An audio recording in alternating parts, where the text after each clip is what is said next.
Good evening, afternoon, night, morning, whenever you find a way to watch this podcast. It is me, Omar Ashanti, the Burger Popper, and we are full speed ahead in All-Star Game season. We got the first one. Of course, most people are going to mention the Hula Bowl being the first All-Star Game of the season on Saturday on CBS Sports Network. Hopefully, I know there's a snafu last year, but also on Sunday, the Dream Bowl making its first appearance in AT&T Stadium after being at I think it's Lobo Stadium at Little Elm in Texas. It's going to be at AT&T Stadium. My wife, and my daughter will be attending that one. I'm excited for it. Can't really speak for my wife, and definitely can't speak for my 3-month-old. But we will be there, and I'm excited, because Gavin Irons has joined me today. He will be participating in this game in the Dream Bowl, among many other great FCS Division Two, Division Three, and even talent from U Sports in Canada. Just playing this game, I'm just so excited for players like Gavin and just others to play on the big stage as AT&T Stadium. But enough talking for me. Gavin, thank you for joining. How's everything going? Thanks for having me. Yeah, it's going great. Back down here in Texas now, so I'm excited to get rolling. Yeah, absolutely. Let's see. Today is Wednesday, so yeah, you will have like a good 4 or 5 days to just hone your craft again. Before the All-Star Game and press some stouts. I'm excited for the opportunities that you and just all the other players will get. Yeah, absolutely excited for all those opportunities. Yeah, so I guess just to start, so doing some prep for, every time I do an interview, of course, you got to do prep. So doing some prep on you, Gavin.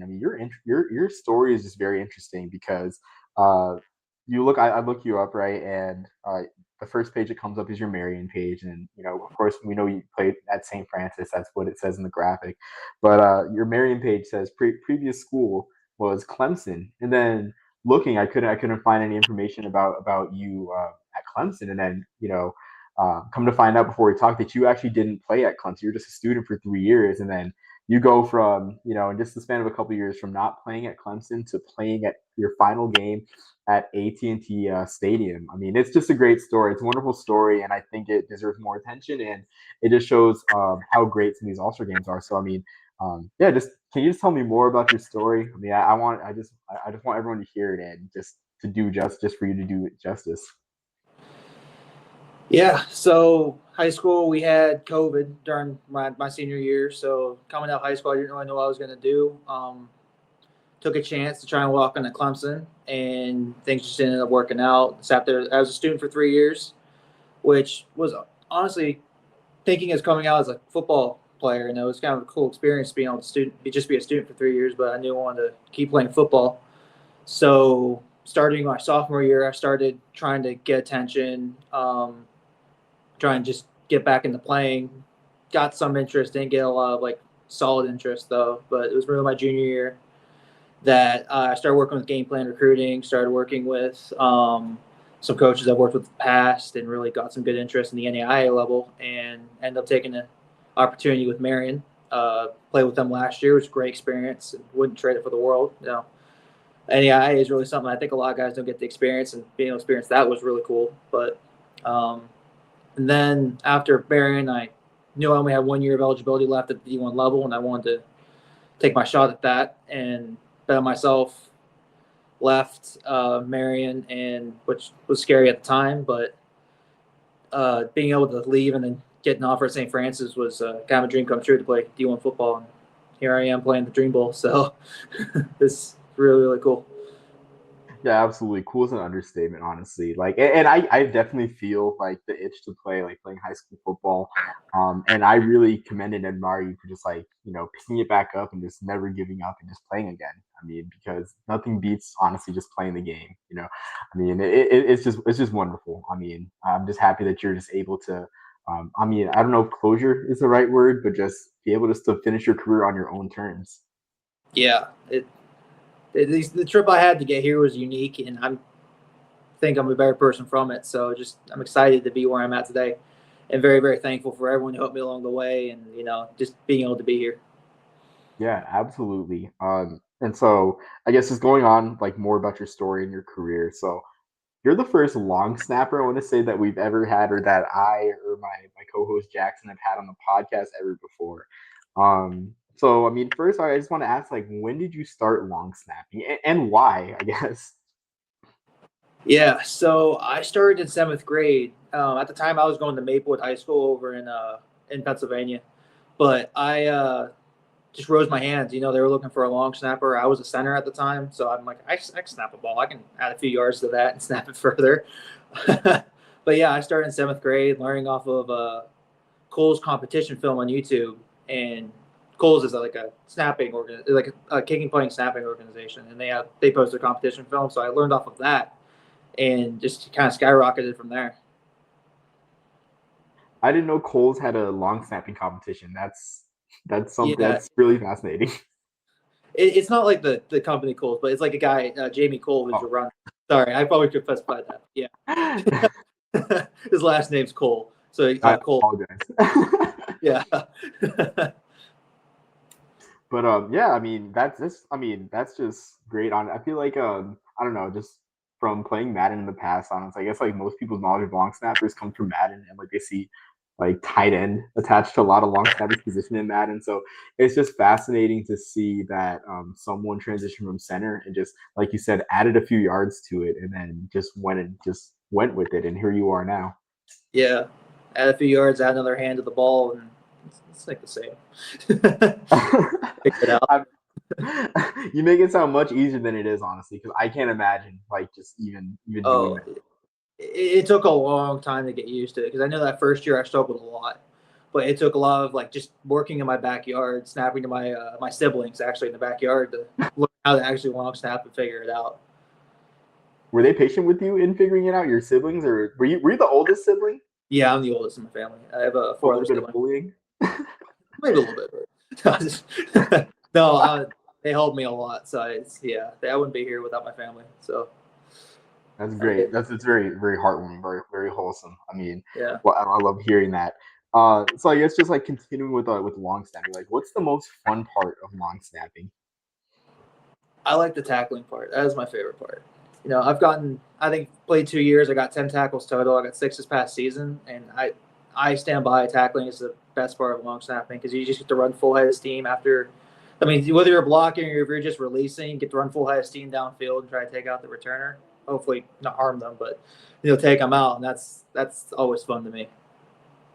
Yeah, definitely. I mean, I played most of my time in high school as a special teamer, so kickoff team and everything. Just my favorite time. Like honestly, my favorite time. I noticed that you're from Erie, Pennsylvania. Are you first off? Are you an Eagles fan or a Steelers fan? Steelers fan.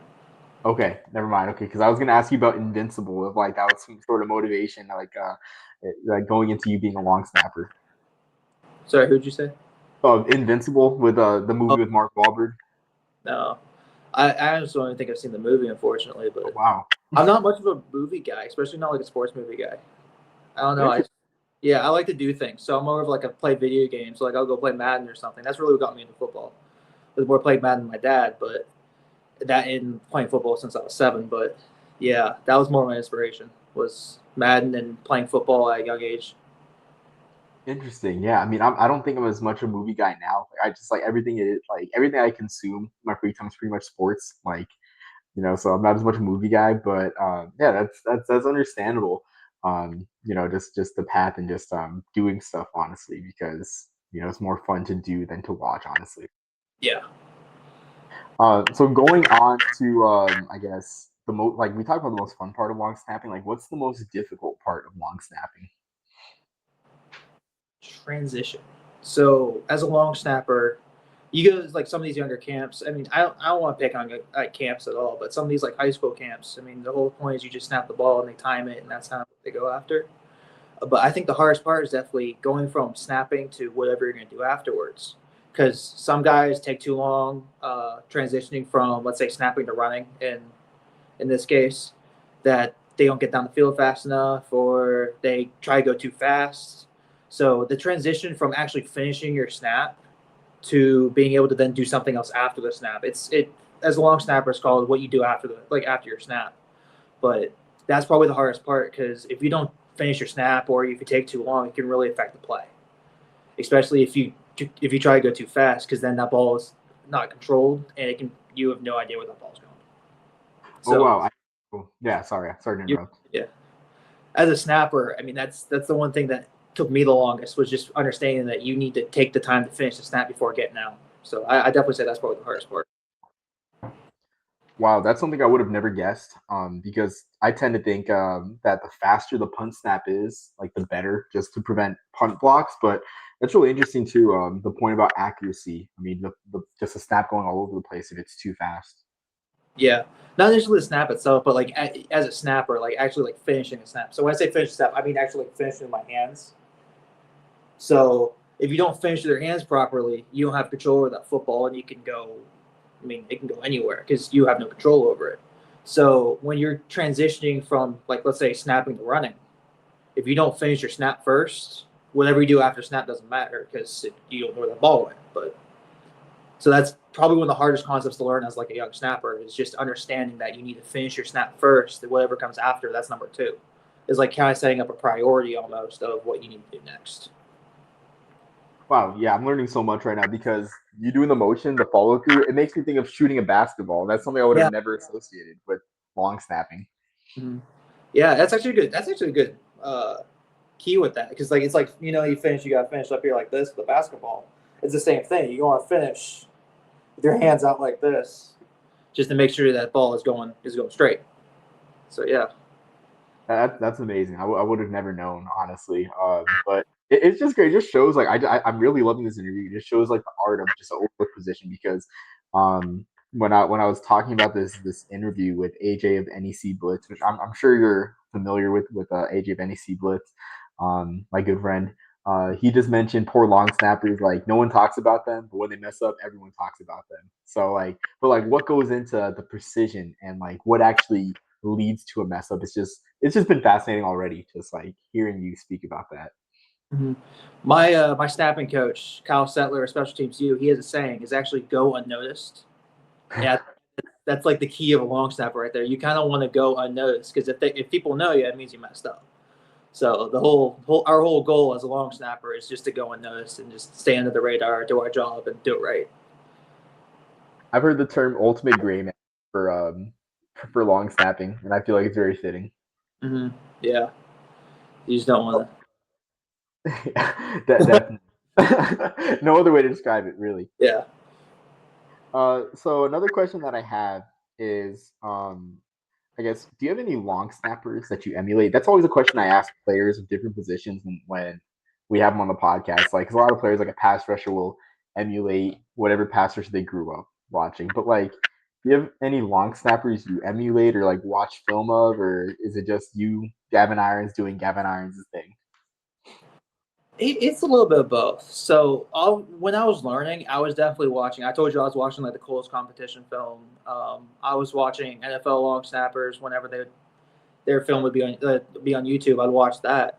So I guess like starting out, I emulated that. But as I got older, I kind of and got more coaching. It's kind of the understanding that everyone's different, so everyone's going to snap a little different.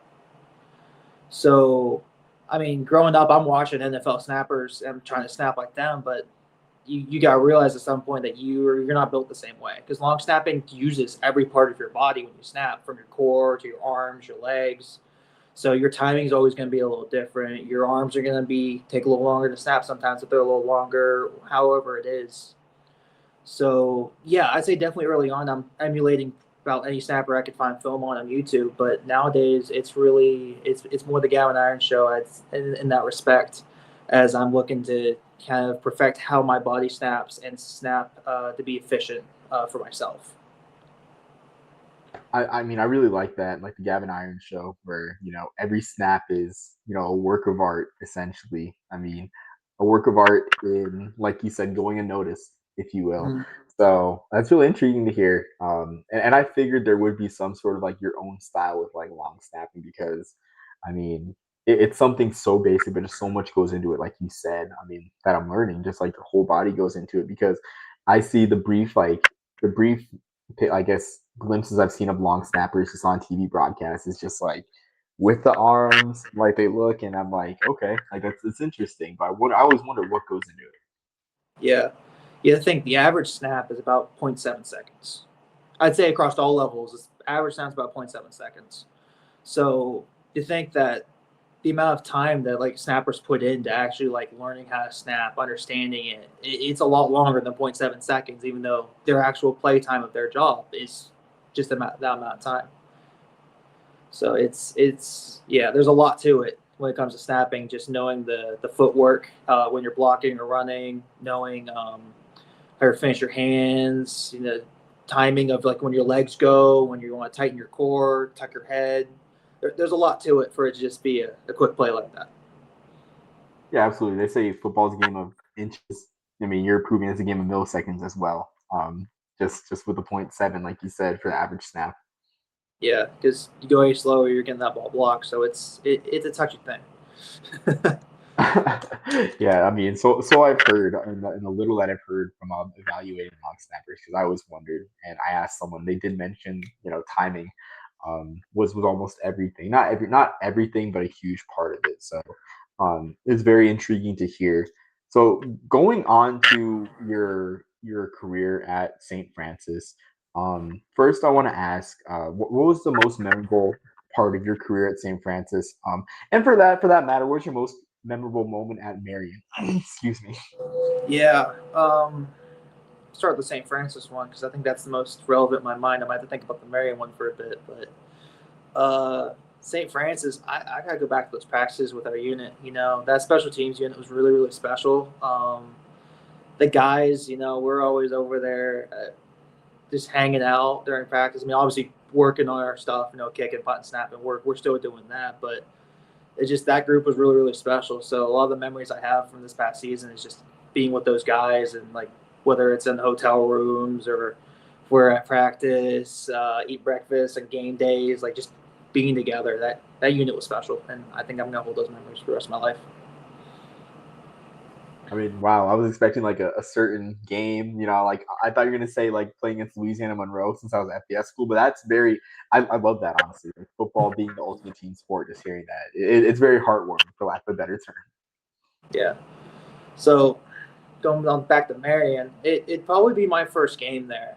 I don't remember specific details. As I was stressed out because it was my first time playing in 3 years, first time playing a college game. But that first game, I just kind of remember getting out there and thinking, getting that first snap, and just like, all right, first one's done, let's on to the next. Because I have a saying, it's from my dad from since I started playing football. It's one play at a time. So it kind of translates to one day at a time, 1 second at a time. In my case, one snap at a time. So I knew I was really, really stressed out for that first snap. And once it was over, I'm like, all right, well, we're done. We got my one in. It's rolling time. And I think I was good for the rest of the season there. Just like knowing that my one, I'm playing now. It's there like that mindset. But I remember going out and just having being a little stressed out for that first snap. And then once it was over, knowing, that wasn't that bad. I can do this. Yeah, that's honestly like that's relatable, I guess, as a player too. Like as a former player, I mean, even in high school, like it's always like the first hit, like the nerves are just no matter who you play, are just like crazy. Especially like having not played for 3 years, I couldn't imagine doing that. But I'm glad that you're able to settle in. On the topic of nerves, something that I didn't have planned asking. So I don't know if you had to snap for a clutch field goal or a clutch late game punt to pin an opponent. So but mostly for a field goal, like who do you think has the most nerves out of the holder, kicker, or the long snapper? Just from your experience and what you've noticed in a situation like that. I'm going to have to say the kicker. So I have a good reasoning behind this. So as a snapper and holder, it doesn't matter whether you're snapping from the 50-yard line or if you're snapping from the 2. I mean, we're doing the same thing every time. So, yeah, there's going to be nerves there, but it's not going to be the same as that kicker because that kicker's kicking. Who knows if he's in his range? Who knows if he's kicked there before, like actually in a game?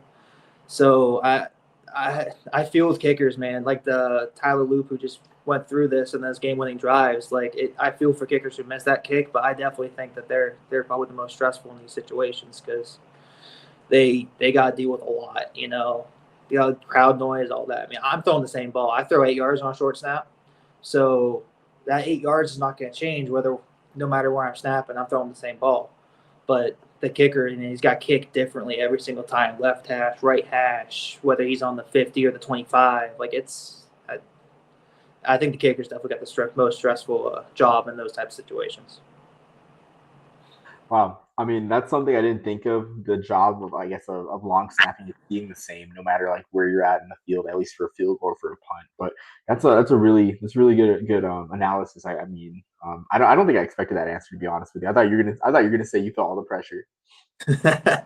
No, I'm just throwing the ball back there, and I got blocked for him. I mean, it's same as a extra point in that standpoint. That's the mindset I use to calm myself down in those situations too. Because yeah, it's nerve wracking. Because if I miss that snap, I mean that the whole play's dead. It doesn't matter. But I got to trust myself. Like, hey, this is the same as an extra point. There's no difference here. Just go out, throw the ball, do what you do. Yeah, absolutely. So going back to St. Francis, I know we talked about this beforehand. Of course, this year was kind of a somber year for the program and its fans, maybe more so for its fans or some of the players on the team. I mean, I know you can definitely tell me more accurately, but St. Francis moving down from Division 1 to Division 3.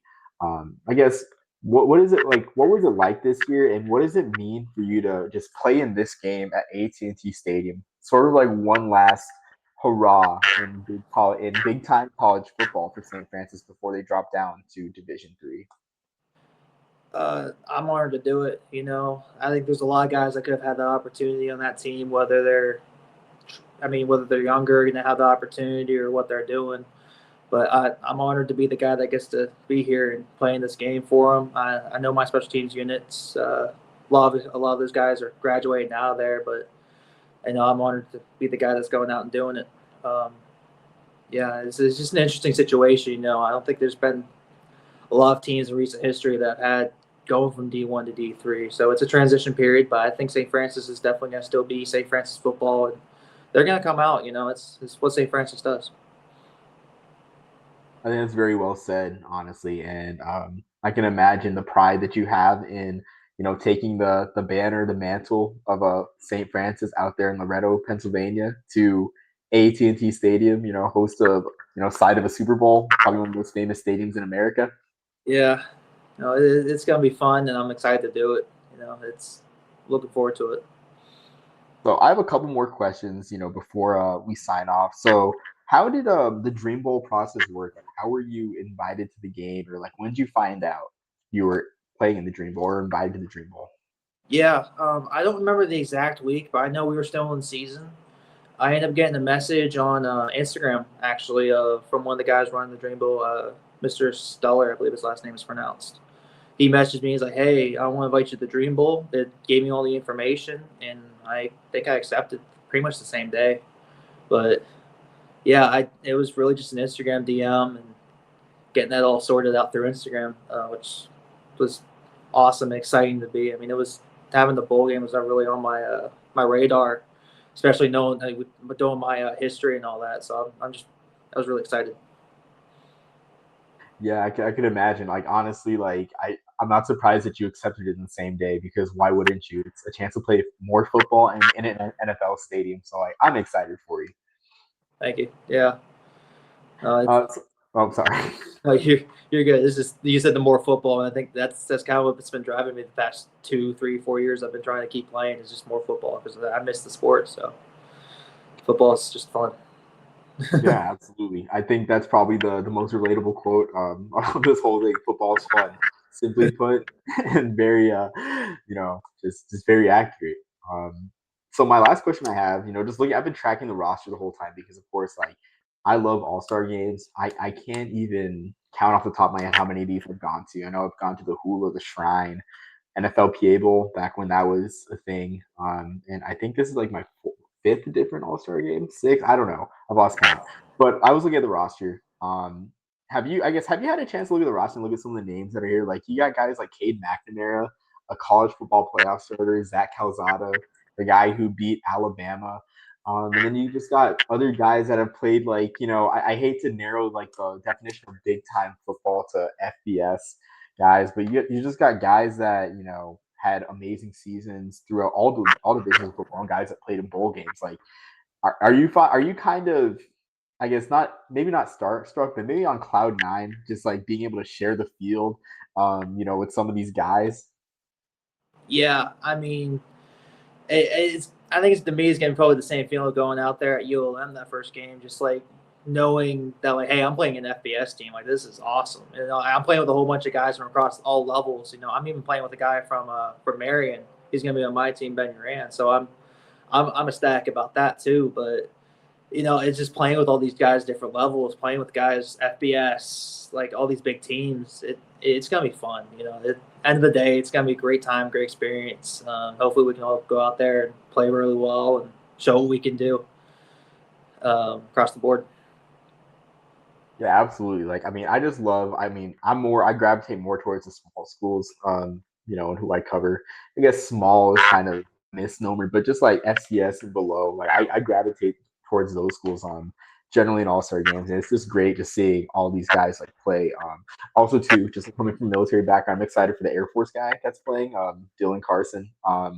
Even though he was, I was actively rooting against him, just being an Army guy, but I'm excited to see him work. But I mean, I just love this roster. I mean, and just like you said, all levels of college football, like all different stories. So I'm just really excited for this. Yeah, it's just the small school representation here. I think that's like really what sets this bowl game apart and what makes it exciting. Because you got guys who, myself included, who typically wouldn't expect to be in a game like this or even have a chance at like a senior game at all. Now they're getting this opportunity to show what they can do on the big stage, and it's exciting. You know, just having everyone have an opportunity here. Yeah, exactly. Like, I mean, AT&T Stadium, ESPN Plus. Like, honestly, like I think this is the best destination of all the All-Star games. I mean, I was just like thinking about it today. It's like, I mean, no offense to the great people of Deland and the Hula Bowl, but like, I don't think people want to go watch a game at Stetson Stadium. I mean, give me an NFL stadium for celebrating these college football seniors, because I think in my mind an All-Star game is a celebration of college football careers. Like, yes, there's pro aspirations, and that's not to say that it doesn't matter, but I mean, these are college athletes ending their career at on a huge stage, and I think there's celebration in that. I mean, of course, like the next level is important, but I'm more for living in the now. Yeah, absolutely. I mean, there's some of these guys may never get. I just realistically, I know as a snapper, I mean, there's 32 opportunities for me in the NFL. Not everyone. I may not get an opportunity at the next level. So being able to have a chance to play in a AT&T Stadium like this is huge. Just to experience it, and I think that's one of the biggest things I'm going to take away from this whole experience, is knowing that I'm going to get to experience a lot of things that most guys wouldn't get to experience, and I think a lot of the guys here are going to probably be the same way. It's unique and it's fun. Yeah, absolutely. I think that's well put. Well, I think that's all the questions that I hadn't listed, Gavin. Really looking forward to watching you on Sunday. Hopefully, catching up after the game if the baby's not too fussy. I know my wife gave me a warning that I don't think we'll be able to stay the whole game. Hopefully, I can negotiate a bit. But if I can stay after, I'd love to just catch up, get a picture with you. But I'm just excited for you just getting this opportunity. Thank you. Yeah, it's gonna be a fun time. I hope people can watch it. I mean, it's gonna be great. Should be great. Yeah. So thank you again, Gavin, for just taking us on short notice and off the plane, almost straight off the plane out in Dallas. And, Yeah, and playing sorry. up for me too because I'm coming. I was in Tampa a couple of days ago, Oh so I wow. was bouncing back and forth a little bit. But yeah, no, Damn. Was that the National Scouting Combine by chance? Because I know no. that was. This specialty teams U had a pro prep camp down in Tampa. That was at. So I was actually getting a little bit of a touch up before the Dream Bowl. Yeah. That's nice. A true football guy, honestly, without without lack of a better without a better term. But thank you again, Gavin. And again for everyone that's watching. Plan on posting this after the Dream Bowl. But hopefully you can watch the ESPN Plus replay of the Dream Bowl by the time this comes out. And thank you for tuning in. Hopefully we'll have more off-season content as the All-Star season rolls along. But until next time, everyone, peace, love, and soul in the burger popper, and Lord bless you and keep you, make his face shine upon you, and be gracious to you. Have a good night.